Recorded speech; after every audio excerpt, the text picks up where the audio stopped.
નમસ્કાર દર્શક મિત્રો, સ્વાગત છે આપનું મંતવ્ય ન્યૂઝમાં। હું છું આપની સાથે નિરાલી। વાત કરીશું સમાચારોની।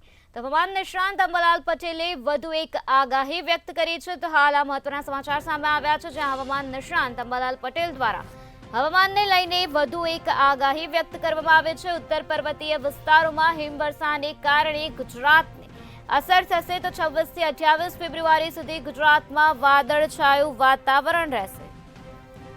અમદાવાદ, ગાંધીનગર, ખેડાના વાતાવરણમાં પલટો આવશે। તો આ સાથે ઉત્તર ગુજરાત, બનાસકાંઠાના વાતાવરણમાં પણ પલટો આવશે। દરિયા કિનારાના વિસ્તારોમાં હળવો વરસાદ થશે તેવી પણ શક્યતા વ્યક્ત કરવામાં આવે છે। આ સાથે મધ્ય ગુજરાત સુધીના વિસ્તારોનું હવામાન બદલાશે। ઉત્તર ગુજરાત, સૌરાષ્ટ્રના કેટલાક વિસ્તારોમાં હળવો વરસાદ થશે। કમોસમી વરસાદથી પાકને નુકસાન થવાની પણ ભીતિ સેવાઈ રહી છે। આ સાથે અમદાવાદ, ગાંધીનગરના વિસ્તારોમાં પવનની ગતિ 20 કિલોમીટર રહેશે।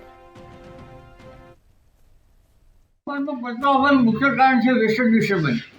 પશ્ચિમી વિક્ષેપના કારણે હવામાનમાં મોટો ફેરફાર થઈ રહ્યો છે। દેશના ઉત્તર જેવા પર્વતીય પ્રદેશોમાં ભારે હિમવર્ષા થવાની શક્યતા છે। વાયુના તોફાનો, પવનની ગતિ, તેજ ગતિનો પવન, કરા પડવા, ઉત્તર પર્વતીય પ્રદેશોમાં બરફનું છવાવું, હિમશિલાઓ બનવી, આ ઉપરાંત ક્યાંક વીજળી સાથે વરસાદ થવાની શક્યતા પણ દેશના ઉત્તરીય પર્વતીય પ્રદેશોમાં રહેલી છે। અને તારીખ 28 પણ હવામાનમાં ફેરફાર થશે। પણ ઉલ્લેખનીય છે ત્યાં વખત પવનનું જોર વધારે રહેશે, કચ્છમાં પવનનું જોર વધારે રહેશે।